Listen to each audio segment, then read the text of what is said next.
Assalamualaikum warahmatullahi wabarakatuh. Perkenalkan saya Seputa Kurniasari dengan NIM 2020 1018 03 11 064 dari kelas A Ekonomi Pembangunan Universitas Muhammadiyah Malang.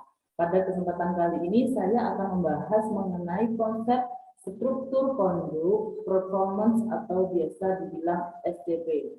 Nah, struktur konduk performance pertama kali dikenalkan pada tahun 1939 oleh Edward A. yang menyatakan bahwa struktur sebuah industri yang dapat menentukan konduk industri itu sendiri, yang pada akhirnya dapat menentukan performance industri tersebut. Ini market industri sendiri itu dibagi menjadi 4 macam, yaitu yang pertama ada perfect competition, di mana terdapat banyak sekali penjual yang menyediakan barang atau jasa yang sama kepada banyak pembeli. Tidak ada pembatasan untuk masuk dan keluar dari industri. Yang kedua ada market monopoly, di mana market ini hanya memiliki pengusaha tunggal dalam pasar dan tanpa pesaing. Pasar dengan struktur ini memiliki barang substitusi yang tidak sempurna, di mana harga produk monopoli tetap bertahan dan permintaan tidak akan menurun meski harga produk lain menurun. Yang ketiga ada market monopolistik, di mana market ini banyak jenis barang yang berbeda diproduksi oleh banyak sekali produsen yang berbeda atau different products.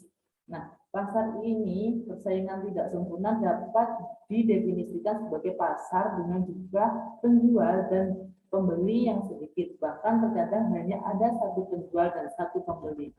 Yang keempat ada market oligopoly, di mana industri yang terdiri dari hanya sedikit perusahaan atau produsen yang menghasilkan seluruh atau sebagian besar total output di pasar. Nah, di sini saya akan mengambil contoh pada perusahaan yang ada di Indonesia, di mana perusahaan tersebut termasuk ke dalam market oligopoly, yaitu perusahaan rokok atau industri rokok.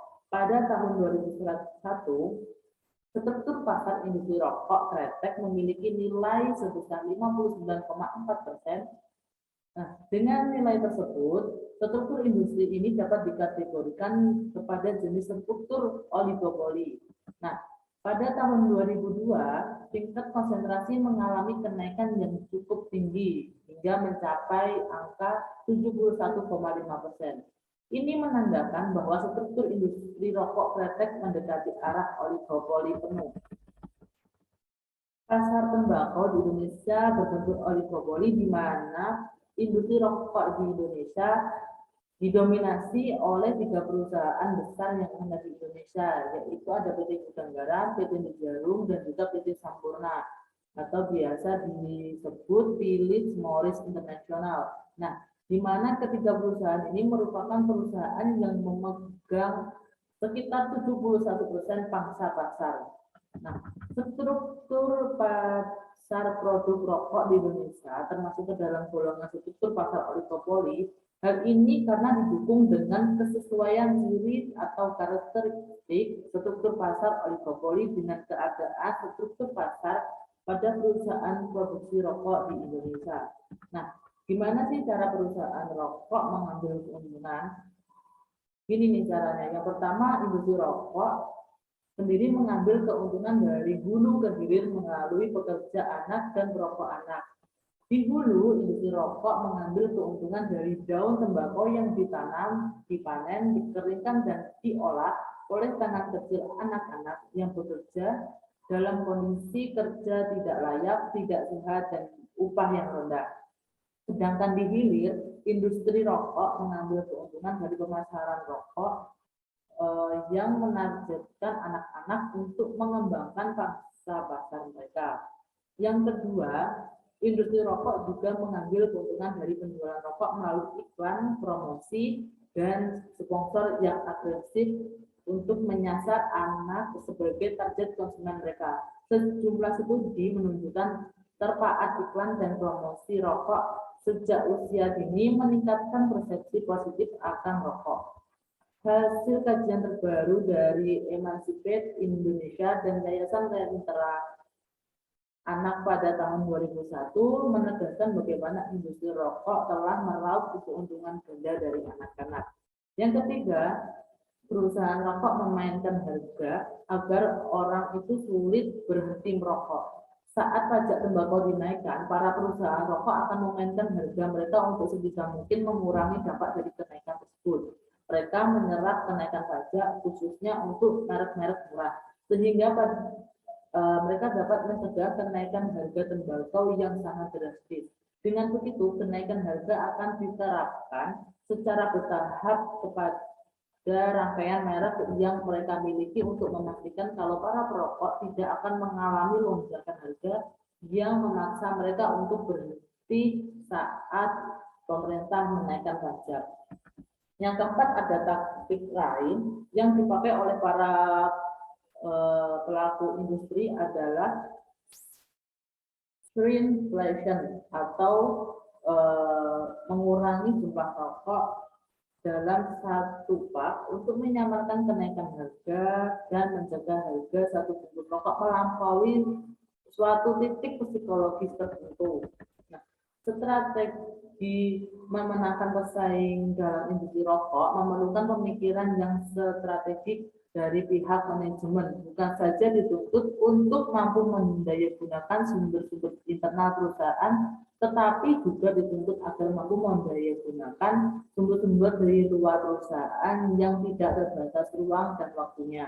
Nah, strategi untuk memenangkan persaingan dalam pasar oligopoli juga dapat dilakukan dengan beberapa cara. Hasil penelitian menunjukkan bahwa strategi yang dapat diterapkan perusahaan rokok di Indonesia berdasarkan faktor eksternal dan juga faktor internal adalah sebagai berikut. Yang pertama, ada strategi SO yang meliputi mengefektifkan pelaksanaan personal selling, melakukan advertising secara khusus, dan juga melakukan inovasi baru. Yang kedua, strategi ST meliputi membentuk tim yang bertugas membandingkan produk perusahaan dengan produk pesaing dan memantau tingkat kepuasan para konsumennya. Yang ketiga, ada strategi WO yang meliputi perusahaan yang berusaha untuk meningkatkan efisiensi produksi dan menurunkan harga jual serta menjaga dan juga meningkatkan mutu produksinya.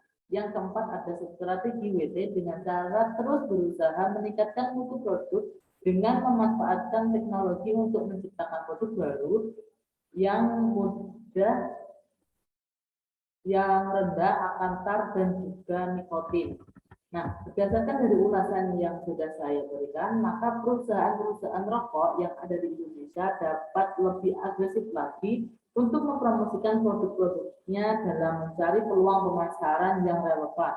Perusahaan rokok juga harus efektif melakukan penelitian khususnya di wilayah yang menjadi pasar sasarannya, dan hendaknya untuk perusahaan-perusahaan rokok yang ada di Indonesia lebih memperhatikan lagi para pesaingnya, karena kita tahu bahwa di Indonesia ini terdapat banyak sekali perusahaan produksi rokok, dari perusahaan rokok yang bisa dibilang sudah go internasional seperti PT Gudang Garam, maupun perusahaan rokok yang masih berada di kelas menengah.